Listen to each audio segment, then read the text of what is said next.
Mirëmëngjes së pari, ne kemi thënë qartë që Albolena Haxhiu është kandidatja jonë. Zonja Albolena Haxhiu është femra më e votuar në vend në zgjedhjet e nënshkurtit. Nuk ka asnjë arsye, absolutisht asnjë person dhe asnjë grup parlamentar të refuzoj votën për zonjën Albolena Haxhiu.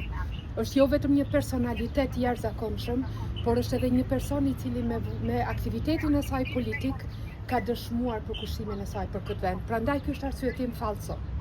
Arsyetimi i vërtet i partive opozitare është që nuk duan ta pranojnë vullnetin e qytetarit të datës 9 shkurt 2025. Dihet fituesi i zgjedhjeve, dihet kujt i takon kryetari i kuvendit, edhe nuk është kryetari i kuvendit ai i cili zgjidhet me pasi t'jen mbledhur dëshirat e deputetëve. Por partia fituese e cakton emrin, e propozon emrin edhe votohet kryetari i kuvendit. Bllokimi i konstituimit institucioneve që në këtë fazë të hershme e patëm blokadën që me konfirmimin e mandateve tregon që opozita ende nuk është kthjell edhe ende nuk e ka të qartë rezultatin e zgjedhjeve të nënshkurtit. A keni fituar nga valla? Jeni partia kryesore e fituese të zgjedhjeve, a ndjeni sa do pak përgjegjës për situatën e krijuar, se nuk e ndryshoni emrin, të lëshoni dhe të dilet nga kjo situatë, të zhblokuar situatën. Po kjo qasje do thotë që pse nuk lëshoni pe këtu, pse nuk është çështje lëshimit pe, nuk është as çështje kokëforcisë, është çështje parimore. Fituesi propozon kryetarin e kuvendit. Fituesi dhe jo pasi bëhet një anketë për kë ka preferenca dhe për kë nuk ka preferenca.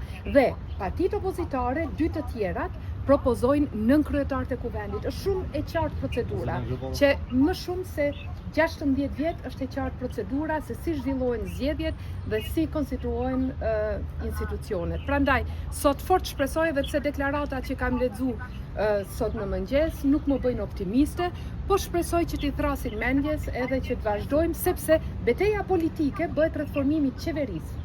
Betejë politike nuk bëhet rreth kryesimit të kuvendit. Se keni ftu kërkon për bisedime, por me i siguru këto vota që bëjnë. Po, ju nuk e dini, ne patëm një takim konsultativ, patëm herën e kaluar, para 2 ditësh, në cilën njëra prej partive as nuk mori pjesë. Unë i bëj thirrje qytetarëve që të ushtrojnë presionin e tyre publik ndaj atyre që bllokojnë punimet e kuvendit dhe konstituimin e kuvendit. Është shumë e rëndësishme ta konstituojmë kuvendin, pastaj e fillojmë betejën politike. Ama bllokimi i konstituimit të kuvendit tregon bllokimin e qëllimshëm të zbatimit të vullnetit të qytetarit të nënshkurtit. Më lejoni mua të shkoj tash, edhe do ta shiqni gjatë minutave të ardhshme se si do të vazhdoj. Faleminderit.